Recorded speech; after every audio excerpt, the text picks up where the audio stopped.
10ನೇ ತರಗತಿಯಿಂದನೇ NCERT ಬುಕ್ಗಳ ಗುಣಮಟ್ಟ ಪರಿಶೀಲನೆ ಶಿಕ್ಷಕರಿಗೆ ಇವೆಲ್ಲ ಬೇರೆ ಕೆಲಸ ಹಚ್ಚೋದಕ್ಕಿಂತ ಪಾಠ ಮಾಡೋದು ಯಾಕೆ ಗುಣಮಟ್ಟ ಕುಸಿತಾ ಇದೆ ಅಂತಂದರೆ ಆ ಶಿಕ್ಷಕರು ಪಾಠ ಮಾಡೋದಕ್ಕಿಂತ ಬೇರೆ ಕೆಲಸನೇ NCERT ಬುಕ್ಗಳನ್ನು ಪಾಠ ಮಾಡಕತ್ರಿ. ಯಾಕೆ ಅನುದಾನಿತ ಮತ್ತು ಅನುದಾನ ರಹಿತ ಮಾಡಿದ್ರಿಂದ ಗುಣಮಟ್ಟ ಸರ್ವೆ ಮಾಡ್ಲಿಕ್ಕೆ ಹಚ್ಚಿದ್ರೆ ಎಷ್ಟೋ ದಿವಸ ಆಯ್ತು, ಅಲ್ಲಿ ಪಾಠನೇ ನಡೀತಾ ಇಲ್ಲ.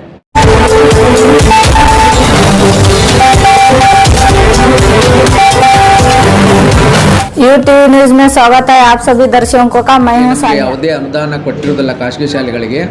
ಆ 95ರಿಂದ ಪ್ರಾರಂಭವಾದಂಥ ಶಾಲೆಗಳಿಗೆ ಆದಷ್ಟು ಶೀಘ್ರದಲ್ಲಿ ಅನುದಾನಕ್ಕೆ ಒಳಪಡಿಸಬೇಕು ಅಂತ ಮುಖ್ಯಮಂತ್ರಿಗಳಿಗೂ ಮತ್ತು ಶಿಕ್ಷಣ ಮಂತ್ರಿಗಳಿಗೂ ನಾವು ಒತ್ತಾಯವನ್ನು ಮಾಡುತ್ತೇವೆ. ಅದೇ ರೀತಿ ಎರಡನೇದಾಗಿ ಈಗ ಮೊದಲು ನಮ್ಮ ರಾಜ್ಯದಲ್ಲಿ CBSE ಮತ್ತು ರಾಜ್ಯ ಪಠ್ಯಕ್ರಮ ICSE ಅಂಥೇಳಿ ಒಂದು ಸಮಾನತೆ ಇರಲಿಲ್ಲ. CBSE ICSEಯಲ್ಲಿ ಓದಿದಂಥ ಮಕ್ಕಳು 33 ಅಂಕಗಳನ್ನು ತಗೊಂಡು ಪಾಸ್ ಆಗ್ತಿದ್ರು. ಆದರೆ ರಾಜ್ಯ ಪಠ್ಯಕ್ರಮ ಅಂದರೆ ಕೇವಲ ಖಾಸಗಿ ಶಾಲೆಗಳಲ್ಲ, ಸರ್ಕಾರಿ ಶಾಲೆಗಳಾಗಿರ್ಬೋದು, ಅನುದಾನಿತ ಶಾಲೆ ಆಗಿರ್ಬೋದು, ಅನುದಾನ ರಹಿತ ಶಾಲೆಗಳಾಗಿರ್ಬೋದು. ಈ ಶಾಲೆಯಲ್ಲಿ ಓದ್ತಾ ಇರೋಂಥ ಮಕ್ಕಳು 35 ಅಂಕಗಳನ್ನು ಪಡೆದೇ ಮಾತ್ರ ಪಾಸ್ ಆಗ್ತಿದ್ರು. ಸರ್ಕಾರ ಏನು ಮಾಡಿತ್ತು, ಅದಕ್ಕೋಸ್ಕರ ಗ್ರೇಸ್ ಮಾರ್ಕ್ಸ್ ಹಾಕೋದು, ಪರೀಕ್ಷೆ 1, ಪರೀಕ್ಷೆ 2, ಪರೀಕ್ಷೆ 3 ಅಂಥೇಳಿ 2-3 ಪರೀಕ್ಷೆಗಳನ್ನು ಮಾಡ್ತಿತ್ತು. ಅದು ಸರ್ಕಾರಕ್ಕೂ ಹೊರೆ ಆಗ್ತಿತ್ತು. ಮತ್ತು ಕೆಲವು ಮಕ್ಕಳು ಮೊದಲನೇ ಪರೀಕ್ಷೆಯಲ್ಲಿ ತೊಗೊಂಡಿದ್ದ ಅಂಕಗಳನ್ನು 2ನೇ ಮತ್ತು 3ನೇ ಪರೀಕ್ಷೆಯಲ್ಲಿ ಕಡಿಮೆನೇ ತೊಗೊಳ್ತಾಯಿದ್ರು, ಹೆಚ್ಚಿಗೆ ಆಗ್ತಾಯಿದ್ದಿಲ್ಲ. ಅದಕ್ಕೆ ನಮ್ಮ ರಾಜ್ಯ ಸಂಘಟನೆ ಕ್ಯಾಂಪ್ಸ್ ಅಂತ ರಾಜ್ಯ ಸಂಘಟನೆ ಪುಟ್ಟಣ್ಣ ಅವರ MLC ಅವರ ನೇತೃತ್ವದಲ್ಲಿ, D. ಶಶಿಕುಮಾರ್ ಅವರ ನೇತೃತ್ವದಲ್ಲಿ ಒಂದು ಆಯೋಗವನ್ನು ಮಾಡಿ ಬೇರೆ ಬೇರೆ ರಾಜ್ಯಗಳಲ್ಲಿರುವಂಥ ಪರೀಕ್ಷಾ ಪದ್ಧತಿಯನ್ನು ಪರಿಶೀಲನೆ ಮಾಡಿ ಸರ್ಕಾರದಲ್ಲಿ ಒಂದು ದುಂಡು ಮೇಜಿನ ಸಭೆಯನ್ನು ಸುಮಾರು 6 ತಿಂಗಳಿಂದ ಮಾಡಿ ಈ ಪದ್ಧತಿಯನ್ನು ರದ್ದು ಮಾಡಬೇಕು, ಮಕ್ಕಳಿಗೆ ಅನುಕೂಲವಾಗುವಂತೆ ತಾರತಮ್ಯ ಇಲ್ಲದಂತೆ CBSE ICSE ರಾಜ್ಯ ಪಠ್ಯಕ್ರಮದಲ್ಲಿ ತಾರತಮ್ಯ ಇರದಂತೆ 33 ಅಂಕಗಳನ್ನು ತೆಗೆದುಕೊಂಡು ಪಾಸ್ ಆಗಲಿಕ್ಕೆ ಒಂದು ವರದಿಯನ್ನು ಸಲ್ಲಿಸಿದಾಗ ಸರ್ಕಾರ ಆವಾಗ ಹೊರಟ್ಟಿಯವರು ಅದರಲ್ಲಿದ್ದರು. ಆದರೆ ಈಗ ದುರದೃಷ್ಟವಶಾತ್ ಹೊರಟ್ಟಿ ಸಾಹೇಬರು ಅದನ್ನು ಅಪೋಸ್ ಮಾಡ್ತಾ ಇದ್ದಾರೆ. ನಮ್ಗೆ ಅವ್ರ ಬಗ್ಗೆ ತುಂಬ ಅಪಾರವಾದ ಗೌರವ ಇದೆ, ಅವ್ರ ಶಿಕ್ಷಣದ ಬಗ್ಗೆ ಅಪಾರವಾದ ಜ್ಞಾನವುಳ್ಳವರು. ನಾವು ಕೂಡ ಅವರಿಗೆ ಮನವಿ ಮಾಡ್ಕೊಳ್ತೀವಿ, ಇದಕ್ಕೆ ಸಹಕಾರ ಮಾಡಿರಿ ಅಂತ.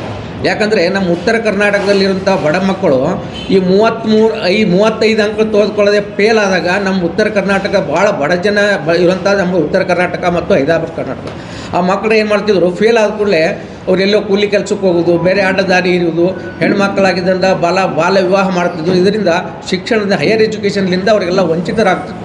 ಅದಕ್ಕೆ ನಾವು ಇದನ್ನು ಮಾಡಿದ್ದ ಸರ್ಕಾರ ಏನು ಮಾಡ್ತು, 33 ಅಂಕಗಳನ್ನು ಘೋಷಣೆ ಮಾಡೋದ್ರಿಂದ ಈಗ ಯಾವುದೇ ತಾರತಮ್ಯ ಇಲ್ಲ. CBSE ICSE ಸ್ಟೇಟ್ ಸಿಲೆಬಸ್ ಅನ್ನುವಂಥ ತಾರತಮ್ಯ ಇಲ್ಲ. ಎಲ್ಲ ಮಕ್ಕಳಿಗೂ ಅನುಕೂಲ ಆಗುವಂತೆ ಎಲ್ಲರಿಗೂ ಬಡವರು ಶ್ರೀಮಂತರು ಈ ನೋಡಿ CBSE ICSE ಅಂದರೆ ಕೇವಲ ಶ್ರೀಮಂತರ ಮಕ್ಕಳು ದೊಡ್ಡ ಮಕ್ಕಳು ಮಾತ್ರ ಅದರಲ್ಲಿ ಕಲಿತಾಯಿದ್ರು. ಅದಕ್ಕೇನಾಗ್ತಿತ್ತು, ರಾಜ್ಯದ ಇಡೀ ದೇಶಾದ್ಯಂತ ನೋಡಿದಾಗ ನಮ್ಮ ರಾಜ್ಯದಲ್ಲಿ ವರ್ಷಕ್ಕೆ 6ರಿಂದ 7 ಲಕ್ಷ ಜನ SSLC ಫೇಲ್ ಆಗ್ತಿದ್ರು. ಮತ್ತು ಸುಮಾರು ಇಡೀ ದೇಶಕ್ಕೆ ಹೊಂದಿಸಿದಾಗ 22% ನಮ್ಮಂಥ ಫೇಲ್ ಸಂಖ್ಯೆ ಇತ್ತು. ಈ ರಾಜ್ಯ ಪಠ್ಯಕ್ರಮಕ್ಕೆ ಮತ್ತು CBSE ICSE ಕಂಪೇರ್ ಮಾಡಿದಾಗ ICSE CBSE ರಿಸಲ್ಟ್ 100% ಇರ್ತಿತ್ತು. ಆದರೆ ನಮ್ಮ ರಾಜ್ಯ ಪಠ್ಯಕ್ರಮ ನೋಡಿದಾಗ ಎಲ್ಲ ಕಡಿಮೆ ರಿಸಲ್ಟ್ ಆಗ್ತಿತ್ತು, 22% ಕಡಿಮೆ ಆಗ್ತಿತ್ತು. ಅದು ಯಾಕೆ ಆಗ್ತಿತ್ತು ಅಂದರೆ ಮಕ್ಕಳಿಗೆ ಪರೀಕ್ಷೆ ಗೊಂದಲ ಇತ್ತು, CBSE ICSE ಗೊಂದಲ ಇತ್ತು. ಅಲ್ಲಿ 33 ತೊಗೊಂಡ್ರೆ ಪಾಸ್ ಆಗ್ತಿದ್ರು, ನಮ್ಮ ಹತ್ರ 35 ತೊಗೊಂಡ್ರೆ ಪಾಸ್ ಆಗ್ತಿತ್ತು. ಅದಕ್ಕೆ ಸರ್ಕಾರ ಏನು ಮಾಡುತ್ತೆ, ಇದನ್ನು 33 ಅಂಕ ಗಳಿಸಿದ್ರಿಂದ ನಮ್ಮ ಸಂಘಟನೆಯ ಪರವಾಗಿ ಶಿಕ್ಷಣ ಮಂತ್ರಿಗಳಿಗೂ ಮತ್ತು ಮುಖ್ಯಮಂತ್ರಿಗಳಿಗೂ ಕಾರ್ಯದರ್ಶಿಗಳಿಗೂ ಎಲ್ಲ ಅಧಿಕಾರಿಗಳಿಗೂ ಕೂಡ ನಮ್ಮ ಸಂಘಟನೆ ಪರವಾಗಿ ನಾವು ಅಭಿನಂದನೆಗಳನ್ನು ಸಲ್ಲಿಸ್ತಾ ಇದ್ದೇವೆ. ಈ 33 ಅಂಕಗಳನ್ನು ಮಾಡಿದ್ದಕ್ಕೆ ಧನ್ಯವಾದಗಳನ್ನು ಸಲ್ಲಿಸ್ತಾ ಇದ್ದೇವೆ. लेटेस्ट न्यूज अपडेट्स के लिए YouTube एक्सप्रेस को सब्सक्राइब कीजिए, साथ में बेल आइकॉन को भी क्लिक कीजिए. साथ ही साथ लाइक, शेयर और कमेंट करना ना भूलिए.